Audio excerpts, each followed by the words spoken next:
Welcome to ParadoxWalk podcast, specializing in paranormal activity, UFOs, cryptids, anything completely out of the ordinary. Today's episode will be about a couple different things: fairies, some stories of strange stories about shadows and reflections, and another story is an exclusive UFO story from an actual cop that I've talked to. So the idea of fairies in Europe and Ireland and other countries is, before Disney came around, was vastly different from the ideas of cute little happy Tinkerbell fairies that fly around and bless you with their magic wand or whatever.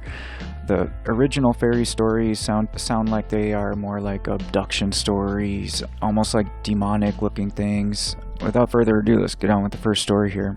So I got this I followed this one link: architects might steal your soul. So this is, I'm just going to read this. This is from cracked.com. In a building, the cornerstone might be a different material from the rest of the walls, might have a year of construction embossed on it, which means kind of written across it. It's the part of the building with great symbolic significance. Symbols require sacrifice. That's a key statement right there. I'll just leave that one alone, but in ancient times, lasting right up until the 19th century in Greece, it was custom to kill an animal to lend its essence to the building. People would kill a ram or a rooster and pour its blood over the cornerstone and then bury the animal in the building's foundations. They also sometimes add human essence to the building. This would take a little more finesse, however, than simply butchering a human victim. What they do is take someone's shadow and bury it under the cornerstone. You might realize that shadows, unless you're in Peter Pan, can't easily detach from a person, but they accomplish the same thing by measuring a man's shadow and then burying the measurements while constructing the building. The problem with this, said the superstition, was that your shadow captured this way, you yourself would soon die. The shadow takers were therefore murderers. Beware lest they take thy shadow, people said at building sites, just in case the shadow takers still lingered, looking to measure your shadow. Bearing these measurements was the equivalent of immersement, walling away a living person. Lose your shadow this way, and you would have just 40 days to live. It's a step up from earlier legendary tradition of actually immuring victims, like the human pillars buried in Japanese castles, or the women drowned in rivers where they built bridges. But it still resulted, people believed, in tying your ghost to the building, which supposedly was good for the building, because enlisting an innocent ghost was a great way of guarding against all the evil ghosts that might otherwise haunt the place. So why do I get the feeling that they're just doing this at rich people's houses and castles and important government structures and things like that?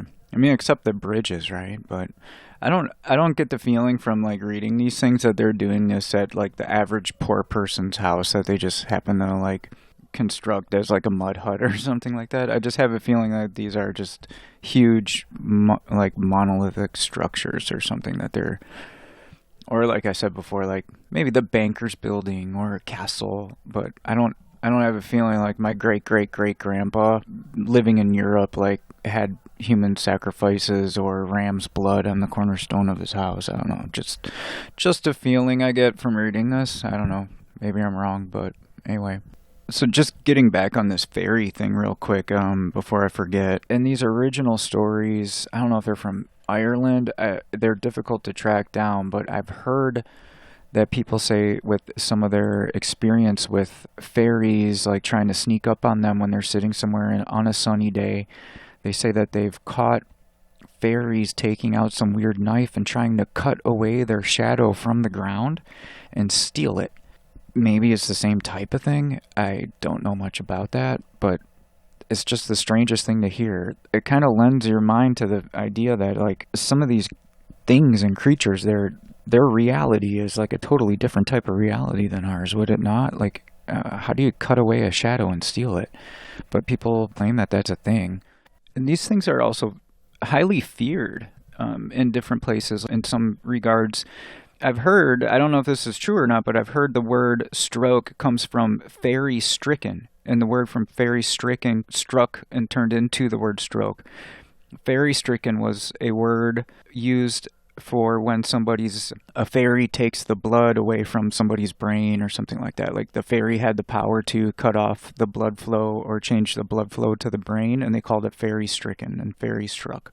And that, I guess, turned into the word stroke that we have today.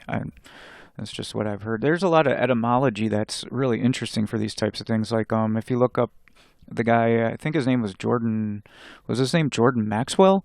But his name Jordan Maxwell, not Jordan Peterson, but Jordan Maxwell is like, he passed away recently, but he did a whole series on how words came from different things. I'd like to do a video on that someday, but check out like basic etymology of English is really strange. And then the more you study another language, the more you see relationships and different ways that people think of the same concept. And I'd like to do a video on that, but it'd be a very difficult one to gather clear, coherent thought. So I'd have to like kind of plan that one out a lot better than these. But anyway, getting back to some of these stories, this is a book. It's called The Golden Bough. Bough. The Soul as a Shadow and a Reflection is the name of this like chapter. But the spiritual dangers I've enumerated are not the only ones which beset the savage. Often he regards his shadow or reflection as his soul, or at all events as a vital part of himself, and as such is necessarily a source of danger to him. For if it is trampled upon, struck, or stabbed, he will feel the injury as it's done to his person. And if it is detached from him entirely, which he believes that it may be, that he will die. So it's like the same type of concept. So this guy is talking about like different places that he's been, and these like people believe these things, like that their shadow can be taken away or the reflection can be taken away. I'm going to get to that in a second. In the island of Wetar, there were magicians who can make a man ill by stabbing his shadow with a pike or hacking at it with a sword. After Sankara had destroyed the Buddhists in India, it is said that he journeyed to Nepal, where he had some difference of opinion with the Grand Lama. To prove his supernatural powers, he soared into the air. But as he mounted up, the Grand Lama, perceiving his shadow swaying and wavering on the ground, stuck his knife into it, and down fell Sankara and broke his neck. In the Bank Islands there are some stones of a remarkably large shape, which go by the name eating ghosts, because certain powerful and dangerous ghosts are believed to lodge in them. If a man's shadow falls on one of these stones, the ghost will draw his soul out from him, so he will die. Such stones, therefore, are set in a house to guard it.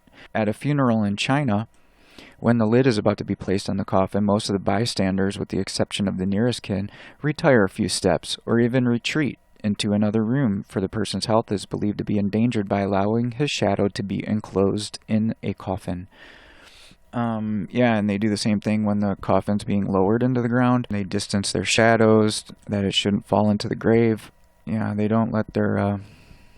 There's another one here. Nor is it human beings alone that are liable to be injured by their shadows. Animals are, to some extent, in the same predicament. A small snail which frequents the neighborhood of the limestone hills in Perak is believed to suck the blood of cattle through their shadows.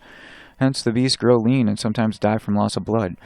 The ancients supposed that in Arabia, if a hyena trod on a man's shadow, it deprived him of his power of speech and motion, and that if a